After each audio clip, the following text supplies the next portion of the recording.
By now, most of us are familiar with Bill Bowerman's waffle sole, which he invented in 1971. In this video, I'm going to take you back even earlier to the 1960s when Bowerman was making sandpaper shoes.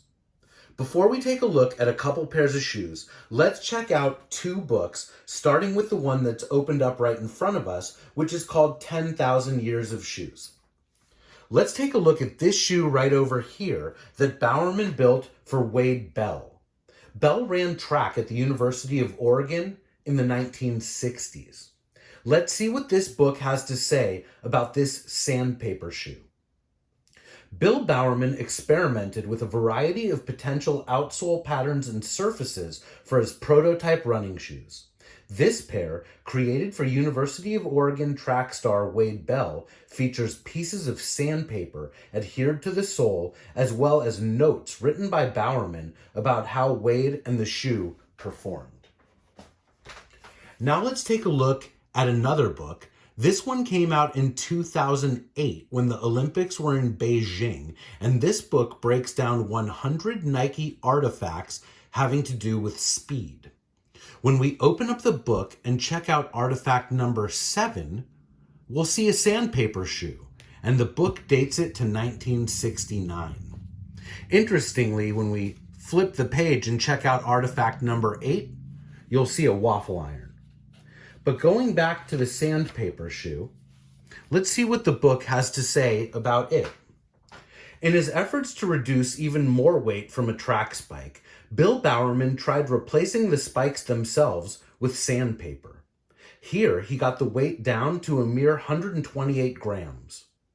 One of Nike's first employees, Nelson Ferris, explains, "The sandpaper gave you traction without the foot having to push the spike into the track and pull it out.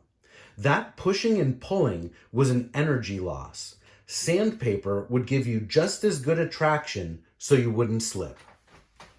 Let's move these books out of the way and check out two pairs of sandpaper shoes that came from Bill Bowerman's lab in Eugene, Oregon. Both of these shoes were built by famous Nike innovator and designer Mike Freton. Freton worked as Bill Bowerman's lab assistant for 16 years. The shoes on the left over here were built for Olympic javelin star Karen Smith. And the shoes on the right over here were made for University of Oregon star runner Jim Hill. Without any further ado, let's turn one shoe over and have a look at the sandpaper sole on the javelin shoe. And then let's flip this shoe over and check this out. These actually have metal sandpaper on the soles. Mike Freton told me that he built this pair of shoes completely from scratch. And when he told me that, I was totally blown away, especially at this heel back here with Nike cut out and all of the intricate stitching going on right here. I immediately asked Mike if he cut this out and stitched it on, and he said he did. When we look at the uppers of this pair of shoes, they're absolutely wild, especially the swooshes that are cut off by these giant midsoles. Mike Freton told me that way back then, Nike did not do this to the swoosh. He said that the swoosh trademark was still relatively new, and in order to protect it, Nike didn't deviate too much from the traditional swoosh. These oversized midsoles actually contain custom orthotics built within them. Karen Smith suffered an injury and asked Nike to build shoes for her, and Freton built her these. He also built her spikes, but he decided to experiment with the sandpaper, thinking that with sandpaper, Karen would stay closer to the ground, which would make her more stable when she was throwing the javelin. The sandpaper is extremely coarse.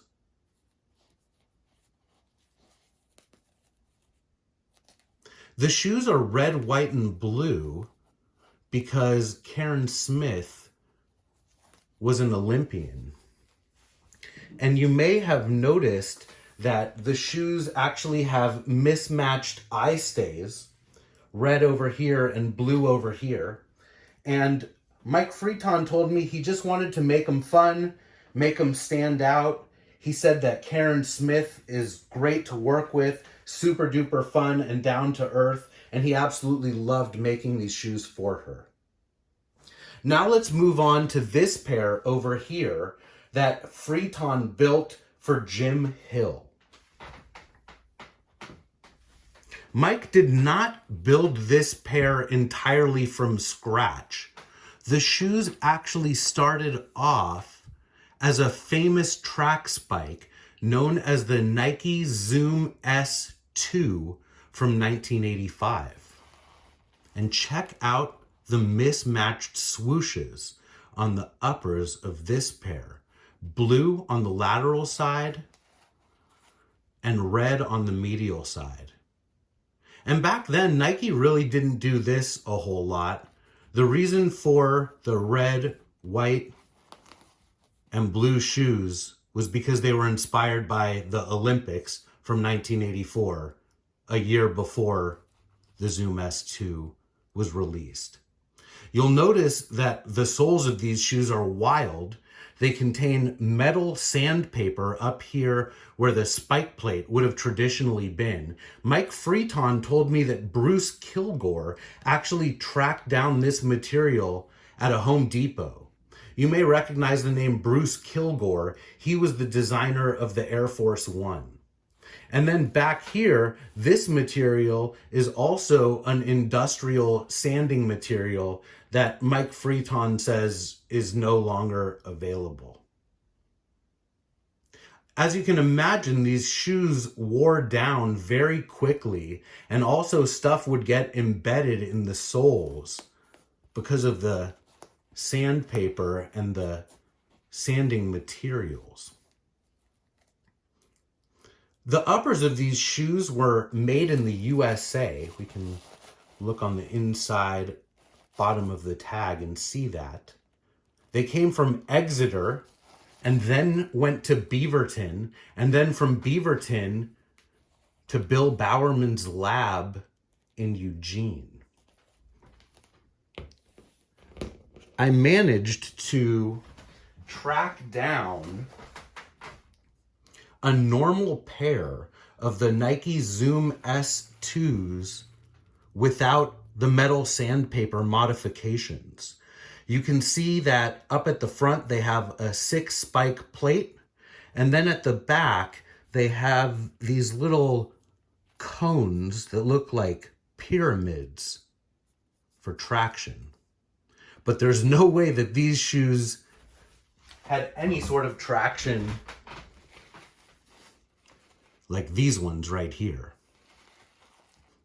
As I was comparing the metal sandpaper version with the normal version, one thing that stood out to me was the midsoles on the metal sandpaper ones. See this midsole right here that's white with a red line going all around it?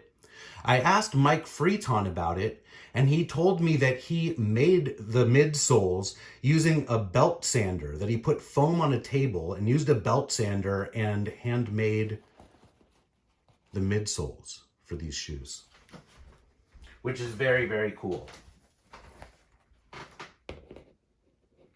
So after Freeton modified the shoes with the metal sandpaper, he gave them to Jim Hill to wear test.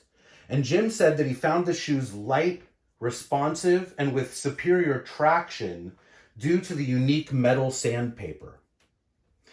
After Jim tested the shoes one time, he was asked not to wear them anymore because Nike was researching things having to do with the patent for the sandpaper. and Jim has had these shoes in his closet ever since.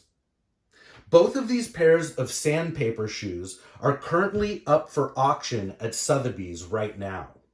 They're in 2 separate lots. You can click on the link to the description of this video and it will take you over to the auction pages.